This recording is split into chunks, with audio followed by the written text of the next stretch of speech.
दोस्तों, Vodafone idea limited की बात करें तो बहुत बड़ी गुड न्यूज़ निकल के आ रही है। दो बड़ी कंपनियां, एक इंडियन और एक यूएस की कंपनी वोडाफोन आइडिया में इन्वेस्टमेंट करना चाहते हैं। यानी वो एक तरह से प्रमोटर के तौर पे आने वाले हैं, भारी भरकम निवेश करके। तो क्या वोडाफोन आइडिया के दिन अब पलटने वाले हैं?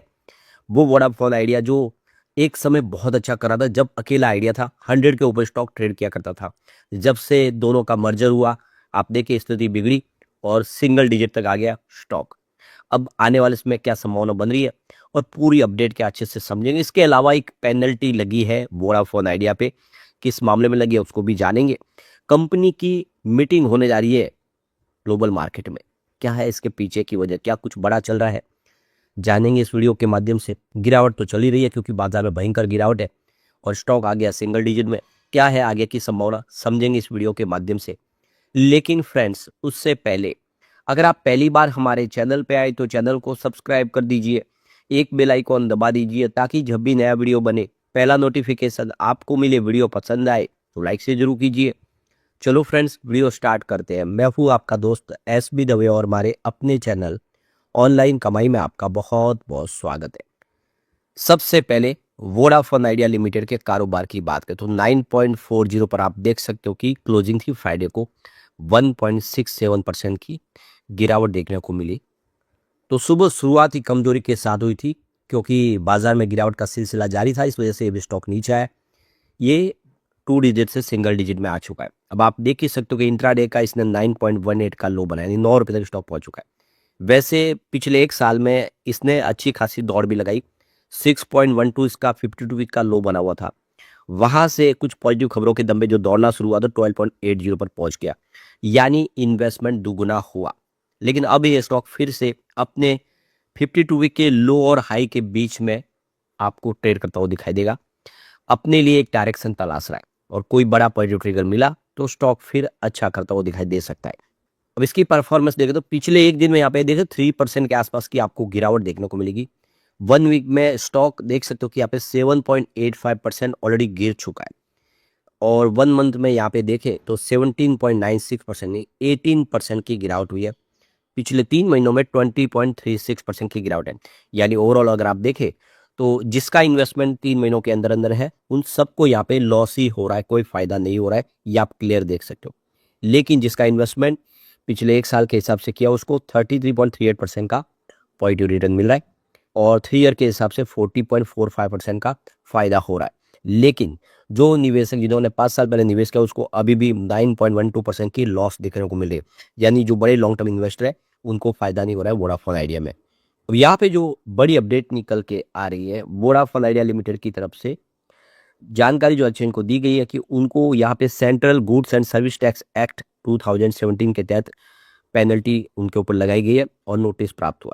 लेकिन कंपनी का कहना है कि हम इस आदेश से एग्री नहीं है, हमने नई कोई ऐसी गलती की है जिसके लिए हमारे ऊपर पेनल्टी लगाए और इसके लिए हम अपील करेंगे। तो ये देखो कि जो अथॉरिटी है assistant commissioner of central and goods service tax Dimapur commissionerate, तो उनकी तरफ से आप देखें इनके ऊपर ऑर्डर पास किया गया सेक्शन 74 के तहत CGST SGST एक्ट 2017 21,58,565 रुपये, यानी 21,58,565 रुपये की पेनल्टी लगाई गई है। 13 मार्च 2026 को ये ऑर्डर इनको प्राप्त हुआ है।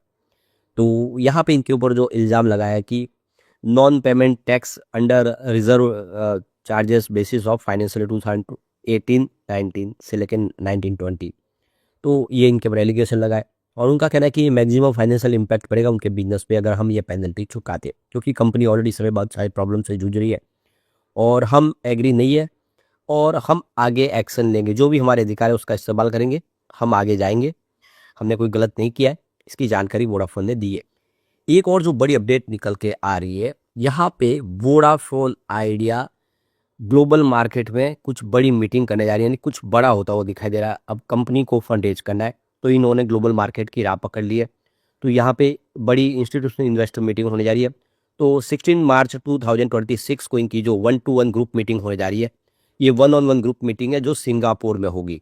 समझ सकते हो, कुछ बड़े फैसले किए जा रहे हैं, निवेशकों को अपनी तरफ लाने की तैयारी की जा रही है। 17 मार्च 2026 को देखें तो ये 1-on-1 ग्रुप मीटिंग दोनों तरह से होगी, 1-on-1 भी होगी, ग्रुप मीटिंग भी होगी, ये हांगकांग के ओनर ही। तो सिंगापुर और हांगकांग को टारगेट किया जा रहा है, वहाँ से जो बड़े इन्वेस्टर है उनको अपनी तरफ लाने की कोशिश की जा रही है। यानी कंपनी बड़ा प्लान कर रही है, अपने बिजनेस को पटरी पे लाने के लिए कोशिश कर रही है। यानी एक तरह से वोडाफोन आइडिया आने वाले समय में फिर से सर्वाइव करने की तैयारी कर रहा है और इसका असर देखने को भी मिलने लगा है। आप देखिए तो वोडाफोन आइडिया के लिए हिस्सेदारी खरीदने के लिए बड़े खिलाड़ी मैदान में उतर गए। तो वोडाफोन आइडिया की तकदीर बदल सकते हैं ये खिलाड़ी। भारत की तरफ से देखें तो JSW ग्रुप, जो आप देख सकते हो JSW स्टील कंपनी है, ये ग्रुप भी यहाँ पे इंटरेस्टेड है। और दूसरी सिंगापुर की कंपनी है ST टेलीमीडिया, इस कंपनी ने भी यहाँ पे निवेश करने की पूरी तरह से अपनी रजामंदी दिखाई है। डील पक्की हो जाती है तो कंपनी को नया जीवन दान मिल सकता है आराम से। तो यहाँ पे जो अपडेट निकल के आ रही है कि इकोनॉमिक टाइम्स ने जो रिपोर्ट दी है उसमें कहा गया है कि बातचीत फिलहाल अभी शुरुआती दौर में है और आगे बातचीत को बढ़ाया जा रहा है। सौदे के ऊपर अभी फिलहाल कोई अंतिम मोहर नहीं लगी है। JSW जो इंडिया की कंपनी है और ST टेलीमीडिया, इसके अलावा भी अमेरिका की टीलमैन ग्लोबल होल्डिंग्स, जो काफ़ी समय से इनकी बातचीत चल रही है, अभी पूरी तरह से पटरी पे नहीं आई, लेकिन ये बात बहुत समय से चल रही है अमेरिका की कंपनी के साथ में। कुछ और बड़े जो भारतीय औद्योगिक घराने और कुछ बड़े कॉरपोरेट घराने वो भी इस रेस में शामिल है। तो निवेश जुटाने की इस कड़ी में 16 से 17 मार्च को कंपनी सिंगापुर और हांगकांग में निवेशकों के साथ में बैठक कर रही है। तो क्लियर है कि कंपनी का कामकाज शुरू हो चुका है निवेशक लाने के लिए, और इंडिया से भी हो सकता है या फिर ग्लोबल मार्केट से कोई बड़ा निवेशक कंपनी को मिल सकता है।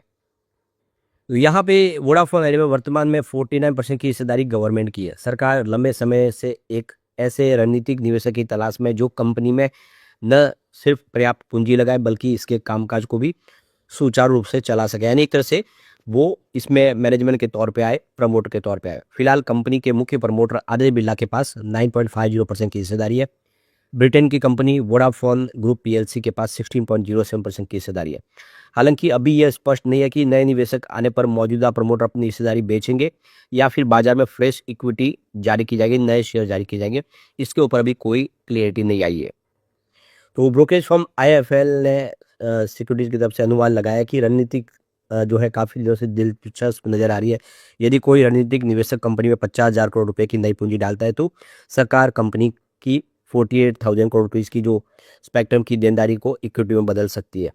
राहत की बात यह है कि ऐसा करने पर सरकार की हिस्सेदारी 49% की सीमा को पार नहीं करेगी, जबकि कंपनी का स्पेक्ट्रम कर्ज भी 40% तक कम हो जाएगा। तो बहुत बड़ी राहत मिल सकती है वोडाफोन आइडिया। दूसरी तरफ ऑलरेडी सरकार है जो इसका जो AGR है उसकी भी पुनर्गणना कर रही है, यानी उसका पुनर्मूल्यांकन हो रहा है। तो रीअसेसमेंट के बाद इसको भी कम किया जा सकता है। माना जा रहा है कि 50 से 60% की जो कंपनी की देनदारी है वो कम हो सकती है, यानी कर्ज काफ़ी भारी मात्रा में कम हो सकता है।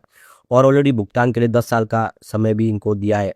तो अगर निवेशक आ जाते हैं तो वोडाफोन आइडिया बड़े जोश के साथ फिर आगे बढ़ सकता है। इसके अलावा जो वोडाफोन आइडिया के लिए जो सबसे अच्छी गुड न्यूज ये है कि फरवरी 2026 में म्यूचुअल फंड ने बहुत ज़बरदस्त इन्वेस्टमेंट किया। उन्होंने भरोसा जताया वोडाफोन आइडिया पे। तो करीब 75 म्यूचुअल फंड ने वोडाफोन आइडिया के अंदर फरवरी महीने में एंट्री कर ली है। यह आंकड़ा बहुत उत्साहवर्धक है। नए 75 म्यूचुअल फंड आ गए क्योंकि स्टॉक की प्राइस काफ़ी नीचे आ गई थी, उसका फ़ायदा उठाया।